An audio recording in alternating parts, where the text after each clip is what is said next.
Ya seharusnya putusan kemarin di Pengadilan Agama Jakarta Pusat tanggal 13 kemarin ya sudah putusan. Tetapi ketika saya cek di court ternyata majelis masih bermusyawarah untuk mengambil putusan yang mundur pada tanggal 20 November 2024. Ya kita tunggu saja di minggu depan hakim sudah menyelesaikan musyawarahnya dan mengambil putusan dengan seadil-adilnya. Menurut saya untuk anak ya seharusnya diberikan kepada penggugat ya, selain masih di bawah umur dan melihat kekompakan antara penggugat dalam hal ini Kimberly Rider dengan anak-anaknya, dan juga Kimberly lah yang memberi nafkah terbesar ya dan memberi perhatian terbesar kepada anak-anaknya, selain dia juga penggugat, dan tidak ada celah untuk hakim dalam hal ini menerima rekovensi dari penggugat seperti itu. Ya mungkin kemarin juga kan ada postingannya dari pihak sebelah yang katanya kayak kalau kata Kak Kimberly kayak mama deh, mungkin ini bakal di pengadilan bagaimana? Menurut saya hakim tidak akan mengambil putusan berdasarkan itu ya, karena dari bukti-bukti antara penggugat dan tergugat sudah kami lampirkan secara resminya, kan itu sudah diupload, sudah diberikan dan mempertimbangkannya dari bukti yang ada di gugatan, dan juga ada saksi-saksi yang telah memperkuat dan memvalidasi adanya dugaan KDRT yang kita juga sudah lampirkan laporan kepolisiannya, dan juga saksi-saksi juga sudah memberikan keterangannya. Menurut saya sangat optimis hakim akan memberikan hak asuh anak dan mengabulkan perceraiannya, dimana juga kan sudah eksepsinya dari tergugat itu sudah ditolak ya, mengenai kewenangan kompetensi relatif dari Pengadilan Agama Jakarta Pusat, dan Pengadilan Agama Jakarta Pusat sudah berwenang kok untuk memutus perkara ini seperti itu. Pelaporan di Polres Selatan gimana Bang? Mengenai pelaporan di Polres Selatan sudah masuk dalam tahap ahli ya, ahli dari kepolisian, tentunya ahli pidana, tetapi kita tidak mau mendahului penyidik dan Polres Jakarta Selatan yang tentunya masih terus berjalan ya. Kita sih optimis bahwa ada tindakan pidana atau mens rea dari dugaan penggelapan ini seperti itu. Bukti-buktinya apa aja sih Bang yang dibawa?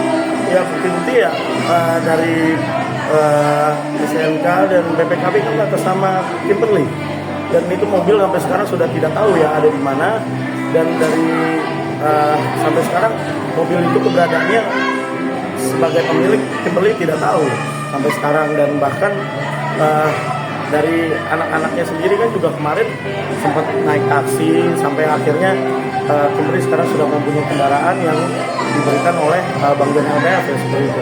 Bang, ini kan terkesan bahwa laporan abang yang di Polres kan agak mandek nih ya, banyak masyarakat yang mengatakan seperti itu. Dari pihak seberang Bang mungkin ada udah ketemu untuk kayak komunikasi perihal duduk bareng soal permasalahan mobil itu Bang? Belum ada ya, belum ada. Tetapi ya kita tunggu saja, ini kan sudah masuk dalam ahli tentunya habis dari ahli pidana itu melakukan gelar perkara ya, apakah naik penyidikan atau dihentikan ya. Kami berharap proses yang seadil-adilnya untuk klien saya Kimberly Rider ya, mana itu sampai sekarang mobilnya tidak tahu ada di mana, dan dari yang kita laporkan juga waktu itu klien saya sudah meminta mobilnya tapi tidak ditanggapi ya. Sekarang itu mobilnya ada di mana sebenarnya? Gitu. Penjelasannya Iya, Bang yang penjelasannya kalau emang mau dibagi atau dijual kan bisa dibicarakan, bukannya kita tidak tahu keberadaan mobilnya. Itu kan mobil atas nama Kimberly, seperti itu. Mungkin pasalnya yang dikenakan ke seberang apa Bang pasalnya? Dan Ya, hukumannya berapa lama sih? Dia pasalnya ya tentunya ya penggelapan ya, penggelapan 372 sekitar 4 tahun 5 tahun. Gitu. Berarti Kimberly sendiri akan masuk tanggal 20 untuk main ibunya? Ya tentunya putusan kemarin itu sudah diberikan nama hakim itu secara ikor. Nanti ya putusannya secara ikor, kita lihat saja hasil putusannya. Saya juga tidak mau mendahului majelis hakim. Tentunya majelis hakim juga melihat dari fakta-fakta dan bukti-bukti yang sudah dilampirkan di dalam proses pengadilan ya, di mana ada saksi dan kenapa dari rumah kediaman bersama itu pindah ke Jakarta Pusat, dan pastinya kan ada kejadian yang tidak hanya menyebabkan Kimberly itu berpindah dari tempat kediaman bersama, dan itu telah diamini oleh hakim dengan menolak eksepsi dari tergugat seperti itu. Berarti nanti apa putusan pihak di Edward akan memberi akan banding Kalau itu saya tidak tahu ya, karena kita tidak ada komunikasi dengan PH-nya, juga tidak ada komunikasi, dan dari tergugat juga tidak ada komunikasi dengan klien kami. Yang jelas klien kami tidak membatasi pertemuan antara tergugat dengan anak-anaknya. Terbukti pernah kok Kim menchat, pernah kok mend-DM tapi tidak ditanggapi, dan nomornya tergugat ini kan sudah diganti, dan klien saya juga diblok.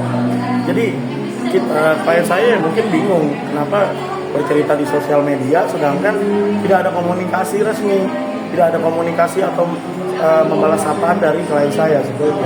Padahal hakim sendiri membuka jalur ya. Iya, membuka jalur, karena itu kan kita PH juga tidak pernah memberikan masukan-masukan yang buruk. Bahkan sebelum kita melakukan angka gugatan perceraian, kita udah undang kok saudara Edward untuk bertemu, untuk melakukan komunikasi intens dan empat mata. Tetapi saat dia bilang oke akan bertemu, kita tunggu di sebuah tempat, tidak hadir, dan habis itu tidak bisa komunikasi. Bahkan kita juga ya mencegah untuk hal-hal ramai ini, tapi kan ada aksi dan reaksi. Dia memposting, ya tentunya klien saya menjelaskan, sepertinya sesimpel itu aja.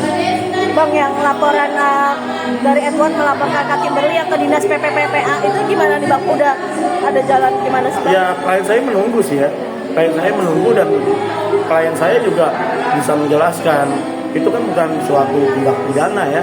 Itu hanya dan klien saya sama anak-anaknya harmonis kok. Bisa dilihat sendiri, tadi juga datang bersama, bisa lihat posting-postingan, itu tidak ada tekanan di anaknya. Kalau memang kita sudah dipanggil oleh KPAI, MNPPA, ya kita hadir gitu. Kita juga sudah melaporkan ke MNPPA dan Komnas Perempuan juga kok tentang dugaan kekerasan. Kita ada bukti-buktinya diupload, dan kita sudah menampilkan ke hakim sebagai bukti yang resmi. Hakim itu tidak akan melihat dari postingan, dari sosial media, hanya perkataan sepihak. Jadi hakim itu menurut saya di Pengadilan Agama Jakarta Pusat akan memberi putusan yang terbaik bagi Kimberly dan anaknya.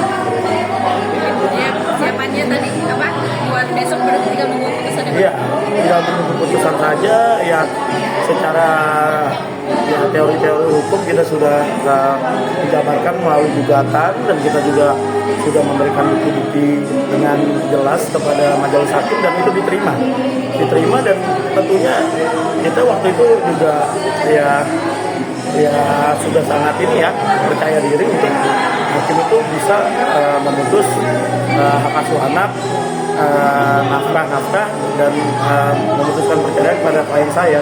Terbukti eksepsi dari tergugat itu ditolak kok. Tinggal kita lihat rekonvensi dari tergugat itu melalui putusan nanti. Oke, Mas. Terima kasih Abang. Jadi jangan lupa untuk subscribe Cumi Cumi. Ditekan ya tombol lonceng merahnya.